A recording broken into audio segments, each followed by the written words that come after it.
ಹೆಸರು ಸಹಕಾರ. ಈ ಪಾಠದಲ್ಲಿ ಒಂದು ಹಳ್ಳಿ ಇತ್ತು. ಆ ಹಳ್ಳಿಯ ಹೆಸರು ಮಲ್ಲಿಗೆ ಹಳ್ಳಿ.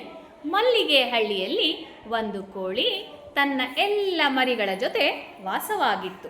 ಒಂದು ದಿನ ಕೋಳಿಗೆ ಸಾಕಷ್ಟು ರಾಗಿಯ ಕಾಳುಗಳು ಸಿಕ್ಕವು. ಆ ರಾಗಿಯ ಕಾಳುಗಳನ್ನು ಹೊಲದ ತುಂಬ ಬಿತ್ತಿದರೆ ನಮಗೆ ಇನ್ನೂ ಹೆಚ್ಚು ರಾಗಿ ಸಿಗುತ್ತದೆ ಎಂದು ಕೋಳಿಗಳು ಯೋಚಿಸಿದವು. ಅಯ್ಯೋ, ಇಷ್ಟಕ್ಕೊಂದು ರಾಗಿ ಸಿಕ್ಕಿದ್ದಾವೆ. ಹೊಲಕ್ಕೆ ಜಾಸ್ತಿ ರಾಗಿ ಊಟಕ್ಕಾಗುತ್ತೆ. ಅದಕ್ಕೆ ಗುಬ್ಬಚ್ಚಿಯನ್ನು ಕರೆಯೋಣ. ಬಾ ಬಾ ಗುಬ್ಬಚ್ಚಿ, ರಾಗಿ ಬಿತ್ತೋಣ. ನಮ್ ಕೈಲಾಗಲ್ಲ. ಬಾ ಬಾ ಗುಬ್ಬಚ್ಚಿ, ರಾಗಿ ಬಿತ್ತೋಣ. ನಮ್ ಕೈಲಾಗಲ್ಲ.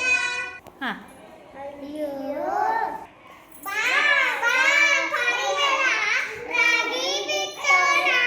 ನಮ್ ಕೈಲಾಗಲ್ಲ. ಬಾ ಬಾ ಪರಿವಾರ, ರಾಗಿ ಬಿತ್ತೋಣ. ನಮ್ ಕೈಲಾಗಲ್ಲ. ಬನ್ನಿ ಮಕ್ಕಳೇ, ನೀವೇ ರಾಗಿ ಬಿತ್ತೋಣ.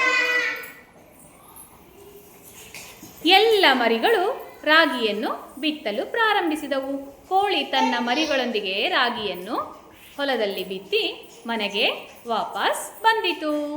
ರಾಗಿ ಬಿತ್ತಿದ ಸ್ವಲ್ಪ ದಿನಗಳ ನಂತರ ಸಮೃದ್ಧವಾಗಿ ರಾಗಿ ಬೆಳೆಯಿತು. ಅದನ್ನು ಕೊಯ್ಲು ಮಾಡುವ ಸಮಯ ಬಂದಿತು.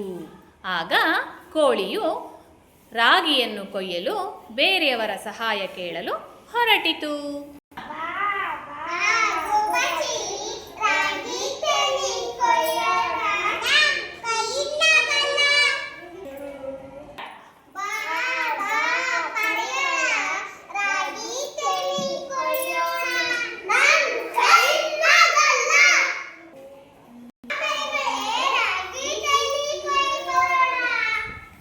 ಹಾಗೆ ಎಲ್ಲ ಮರಿಗಳು ರಾಗಿ ತೆನೆ ಕೊಯ್ಯಲು ಹೋದವು.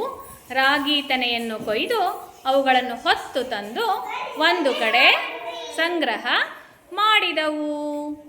ಹೀಗೆ ಕಾಲ ಕಳೆದಂತೆ ಒಂದು ದಿನ ಗುಬ್ಬಿಗೂ ಮತ್ತು ಪಾರಿವಾಳಕ್ಕೂ ಹಸಿವಾಯಿತು. ಅಯ್ಯೋ, ಹಸಿವಾಗಿದೆ. ಕೋಳಿ ಹತ್ರ ಹೋಗಿ ರಾಗಿ ಇಸ್ಕೊಂಡ್ಬರೋಣ.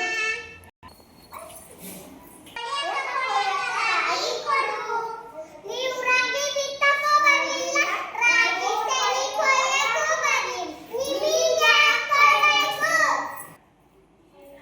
ಅಯ್ಯೋ. ಹೀಗೆ ಪಾರಿವಾಳಕ್ಕೂ ಮತ್ತು ಗುಬ್ಬಿಗೂ ನಾಚಿಕೆಯಾಯಿತು. ತಮ್ಮ ತಪ್ಪಿನ ಅರಿವಾಯಿತು. ಆದರೆ ಕೋಳಿಯ ಕರುಣೆಯ ಹೃದಯ ಕರಗಿತು. ಅಯ್ಯೋ, ಬನ್ನಿ ಕೊಡ್ತೀನಿ. ಪಾರಿವಾಳಕ್ಕೂ ಮತ್ತು ಗುಬ್ಬಿಗೂ ಅದರ ತಪ್ಪಿನ ಅರಿವಾಯಿತು.